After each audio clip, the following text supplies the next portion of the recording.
intéressante. Je vais tenter de vous expliquer aujourd'hui la recette pour faire de la maïzena avec vos enfants. Donc la maïzena, c'est quoi? C'est de la farine de maïs, toute simple, toute bête. Et la recette que je vais essayer de vous expliquer aujourd'hui, c'est une recette qui permet de faire une activité tournée autour de la manipulation avec des enfants. Principalement des enfants, on va dire, âgés entre 2 ans et jusqu'à ce que ça leur plaise, puisque moi, même encore à mon âge, des fois j'aime bien en faire pour rigoler avec mes copains.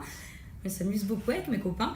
Voilà, surtout autour de 2 ans, parce que c'est la période à laquelle ils commencent à appréhender la question de l'acquisition de la propreté et du coup, jouer avec la matière, la manipulation, ça représente un réel intérêt pédagogique, donc ça peut être super. Pour faire de la maïzena, il vous faut donc un plat, de la maïzena, un verre et une cuillère si on veut pas trop se salir les mains. On commence par remplir le verre de maïzena. Attention, tour de magie. Un verre de maïzena.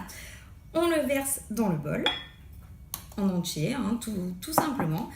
Ensuite, on prend de l'eau et on met à peu près la moitié de la quantité de maïzena qu'on avait mise dans le verre. Donc, moi j'avais mis à peu près un verre entier, donc là je mets à peu près, c'est tout à l'à peu près, hein, donc c'est très simple. Et on verse l'eau sur la maïzena. Pas besoin d'y aller doucement, on s'en fiche, vraiment c'est comme on veut. Et on mélange ensuite. Alors vous allez voir, c'est un petit peu difficile à mélanger, je vous montrerai après, parce que la maïzena ça se mélange pas hyper bien en fait. C'est comme si l'eau elle pénétrait pas très bien la maïzena, ça fait une espèce de pâte qui est à moitié mouillée, à moitié sèche. C'est hyper bien résumé, hein, faudra le faire pour que vous vous rendiez compte de ce que je dis. Et ensuite, c'est en manipulant en fait qu'on va voir si notre maïzena est prête. Donc le mieux c'est y mettre les doigts. Je vais vous montrer, je sais pas si on verra bien à la caméra, mais en fait putain, j'en ai foutu partout, pardon.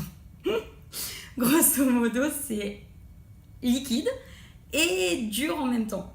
Et pour voir si elle est bien faite, il faut que quand vous plongiez la main dedans, il faut que quand vous tapiez fort dessus, ça soit dur comme de la pierre. Donc là, clairement, vu que je m'en suis mis sur tout mon t-shirt, c'est qu'il manque de maïzena. Donc il faut rajouter. C'est la première de vidéo, hein, donc c'est normal que ça soit un fiasco, hein, mais au moins vous voyez que c'est... Voilà, faut essayer quoi. Donc là, j'ai rajouté de la maïzena, j'ai dû mettre, je sais pas, l'équivalent d'une cuillère à soupe, on va dire. Et je mélange directement avec les doigts. Donc là, il faut que je me concentre un petit peu, mais ça a l'air d'être mieux. Je vois que c'est mieux parce qu'en fait, on peut pas vraiment le mélanger. Ça fait un peu l'effet que j'essayais de vous expliquer tout à l'heure. Et du coup, là, si je vous montre à la caméra, il devrait y avoir moins d'eau. Vous voyez, ça fait un peu plus pâteux comme matière. Je suis pas une très bonne caméra, j'espère que ça se voit. Et là, normalement, quand je vais taper avec ma main, je ne devrais pas en avoir plein dans le t-shirt. Ça devrait rester dur comme de la pierre. On va faire le test. Parfait. Donc là, elle est très bien. Parce que quand je tape dessus, il n'y a rien.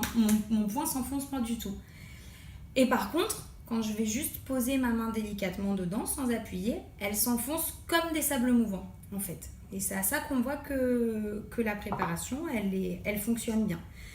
Les enfants, du coup, quand vous leur présentez, donc il vaut mieux ne pas le mettre dans un bac en verre. Là, c'était pour que ça soit plus simple pour vous montrer. Il vaut mieux le mettre dans des petites coupelles en plastique.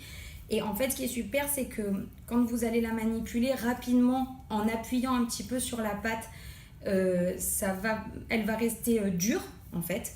Et dès que vous arrêtez de l'exciter, comment dire autrement, et ben du coup elle va devenir complètement molle et ça va tomber comme un espèce de chewing-gum mou, cracra, voilà. Et du coup, à manipuler, c'est une matière vraiment hyper intéressante parce que ça ressemble à rien d'autre. C'est pas de la pâte à modeler, c'est pas de l'eau, c'est pas de la pâte à sel. La texture, elle est vraiment, vraiment intéressante.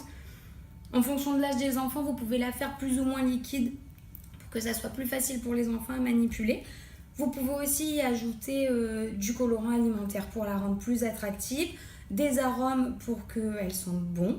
L'intérêt de la maïzena, c'est surtout que c'est que de la fleur de maïs et de l'eau. Donc vous pouvez le proposer à des enfants dès le plus jeune âge, puisque la maïzena, n'importe quel docteur pourra vous dire que vous ça peut s'utiliser très tôt, ne serait-ce que pour épaissir du lait, des purées, ce que vous voulez. Voilà, donc moi je trouve ça génial, je l'utilise dans mon travail très souvent, auprès des familles aussi.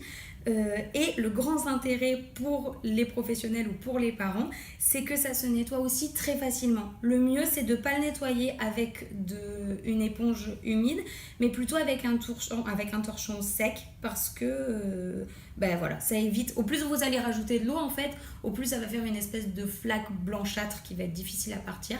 Alors que si vous prenez un torchon sec, vous avez juste à frotter les mains de l'enfant et vous retrouvez des mains propres. Je peux vous montrer si vous voulez, parce que moi-même je m'en suis mis de partout. Donc là j'ai pris mon torchon de cuisine, il est complètement sec et quand je frotte mes mains, donc ça part en espèce de poudre et du coup j'ai les mains relativement propres. Voilà, et du coup ça vous permet juste de nettoyer le plus gros pour empoigner votre enfant et aller le nettoyer. Voilà, quand vous faites l'activité, prévoyez de le faire dans un endroit qui peut être sale aussi, parce que sinon vous allez passer votre temps à dire qu'il ne faut pas salir ou qu'il ne faut pas en mettre partout. Et l'intérêt de cette activité, c'est de pouvoir aussi s'en donner à cœur joie. Voilà, donc c'était assez simple, assez vite fait. Voilà, pour la première, j'en ai bien mis partout, mais j'espère que ça pourra vous être utile. Et du coup, à bientôt pour une prochaine idée d'activité. Salut!